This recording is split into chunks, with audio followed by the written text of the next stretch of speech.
بعد کے زمانے میں صحابہ کے بعد سے ہی ایک انتہا پسندی امت میں آئی، ساری رات جاگنا۔ فلاں بزرگ تھے، وہ رسے سے اپنے بالوں کو باندھ لیتے تھے کہ نماز پڑھتے پڑھتے جب نیند آئے اور جھٹکا لگے تو رسے سے بندھے ہوئے بالوں سے اس جھٹکے سے تکلیف ہو اور ان کی آنکھ کھل جائے اور پھر نفلوں میں شروع ہو۔ ایک فلاں بزرگ تھے، وہ اپنے آنکھوں میں نمک کا سرما لگاتے تھے تاکہ آنکھیں جل جائیں، اس میں وہ جلن پیدا ہو جائے اور نیند اڑ جائے۔ یہ ایسے واقعات بھرے پڑے ہیں۔ فلاں بزرگ تھے، انہوں نے 30 سال عشاء کے وضو سے فجر کی نماز ادا کی۔ یہ اپنی جگہ پہ بزرگی ہے، لیکن یہ دین ہم پیش نہیں کر سکتے۔ فلاں بزرگ تھے، وہ 30 سال سے ستو کھا رہے تھے کہ روٹی کھانے اور ستو کھانے میں 70 دفعہ سبحان اللہ کا فرق پڑ جاتا ہے۔ تو روٹی کھائیں تو 70 دفعہ سبحان اللہ کم کہہ سکتے ہیں، اور ستو کھائیں تو 70 دفعہ سبحان اللہ زیادہ کہہ سکتے ہیں۔ تو لہٰذا انہوں نے کہا مجھے تو 30 سال ہو گئے، میں تو ستو کھا رہا ہوں، میں تو روٹی نہیں کھا رہا۔ یہ دین نہیں ہے، یعنی یہ وہ دین نہیں جو ہم انسانیت کو پیش کر سکیں۔ یہ تو لوگوں کو دوڑانے والی بات ہے۔ اور ایک آدمی ایک بزرگ سے ملنے گیا تو وہ نوافل پڑھ رہے تھے، وہ ظہر سے عصر تک نفل پڑھتے رہے، وہ ان کے انتظار میں بیٹھا رہا۔ پھر عصر سے مغرب تک وہ مراقبہ کرتے رہے، وہ انتظار میں بیٹھا رہا۔ پھر مغرب سے عشاء تک وہ نفل پڑھتے رہے، وہ بیچارہ انتظار کرتا رہا۔ پھر عشاء کے بعد پھر نفل شروع کیے تو تہجد تک نفل پڑھتے گئے اور وہ بیچارہ پیچھے بیٹھا ہوا۔ تو تہجد کے آخر میں ان کی ایک مصلی پہ بیٹھے بیٹھے ایسے اونگ آ گئی، تو یوں جھٹکا لگا تو کہا یا اللہ میں اس آنکھ سے پناہ مانگتا ہوں جو سونے سے اس کا دل ہی نہیں بھرتا۔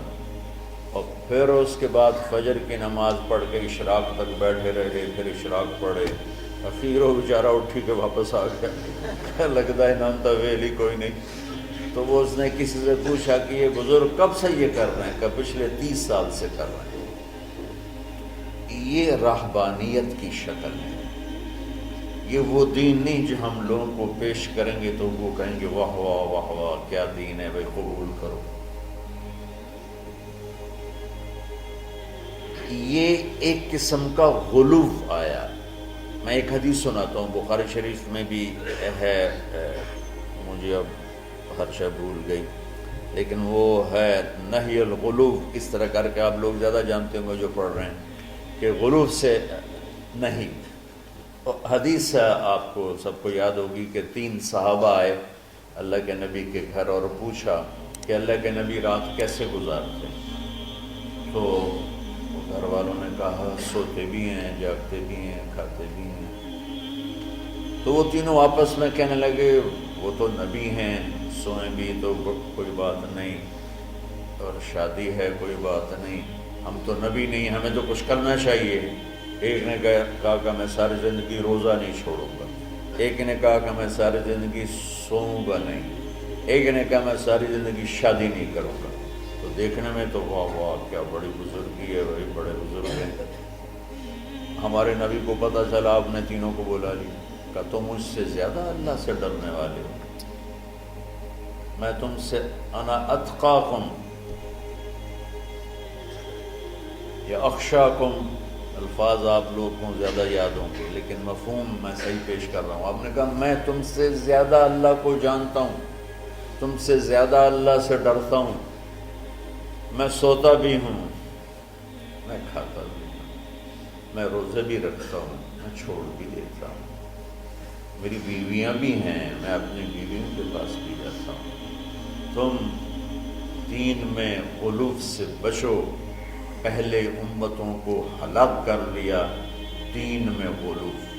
دنیا میں غلو یعنی انتہا پسندی، ایکسٹریمسٹ ہونا، دنیا ہو یا دین ہو، دونوں میں اعتدال بچو، اللہ تعالیٰ کو پسند ہے۔ تو شکر ہے کچھ ماحول بدلا بھی ہے، ہر مکتب فکر میں معتدل لوگوں کی تعداد بڑھ رہی ہے، لیکن ہر مکتب فکر میں ایسے سخت دل اور ایسے متعصب آنکھوں پہ پٹی باندھ کے بیٹھے ہوئے ہیں کہ اپنے سوا کسی کو مسلمان سمجھنا ہی نہیں۔ اچھا دیکھو تم میری اولاد ہو، اللہ کا واسطہ دیتا ہوں، اگر تمہارا میرا کوئی تعلق ہے، پتہ نہیں تمہارا مقدر تمہیں کہاں کہاں لے جائے، کس ممبر پہ بیٹھو، کس مسند پہ بیٹھو، کس درس کی مجلس میں بیٹھو، لوگوں کو دین پڑھانا، بچوں کو، اگلی نسل کو دین پڑھانا، اگلی نسل میں نفرت کے بیج نہ بونا، بغض کے بیج نہ بونا۔ میرا رب بڑا کریم مہربان ہے۔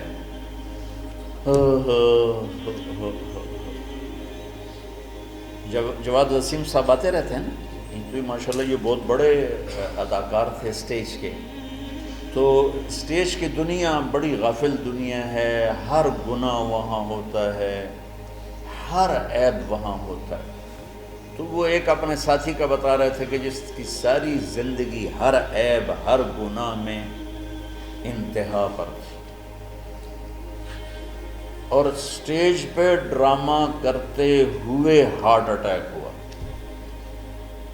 یعنی کوئی گھر میں نہیں، کوئی مسجد میں نہیں، اسٹیج پر غفلت کی انتہا میں ہارٹ اٹیک ہوا۔ کم اٹھا کے پیچھے لے گئے تو انہوں نے زور زور سے کلمہ پڑھنا شروع کیا، اور کلمہ پڑھتے پڑھتے انتقال ہوا۔ تو جس شخص کی ساری زندگی ایسے عیبوں میں گزری کہ میں منہ پہ لاتے ہوئے شرماتا ہوں، وہ مرتے ہوئے کلمہ پڑھ رہا ہے، تو میرے رب کو کیا چیز پسند ہے؟ یہ مولانا شاہ صاحب کے بھائی کا واقعہ تو ابھی کا واقعہ۔ تو اللہ کے واسطے نہ جنت کے ٹھیکیدار بنو، نہ دوزخ کے داروغہ بنو بے چل واڑی جا سارے ہیں۔ یہ اللہ کا کام ہے، کس کو جنت میں ڈالنا ہے، کس کو جہنم میں ڈالنا ہے۔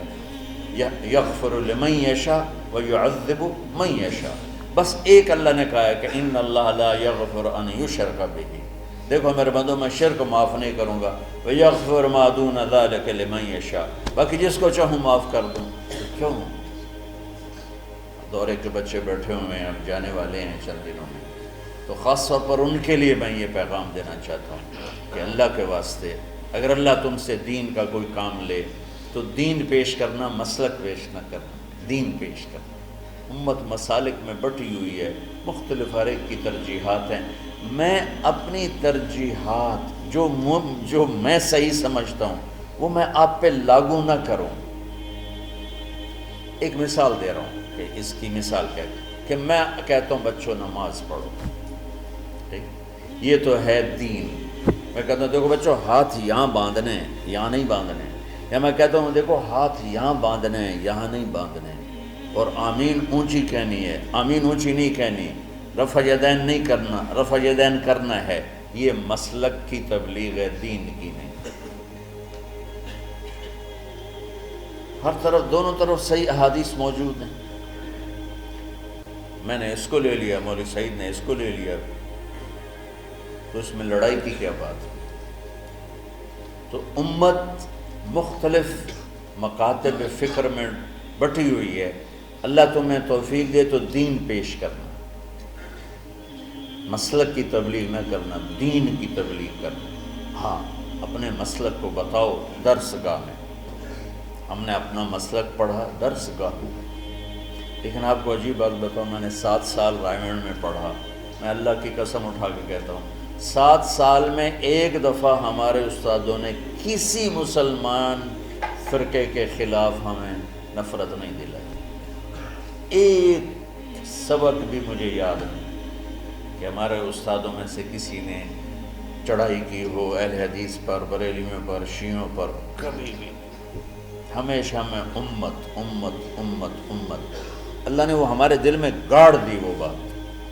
آگے میں جو نسل تیار کرنا چاہتا ہوں ایسی تیار کرنا چاہتا ہوں، اعتدال والی ہو۔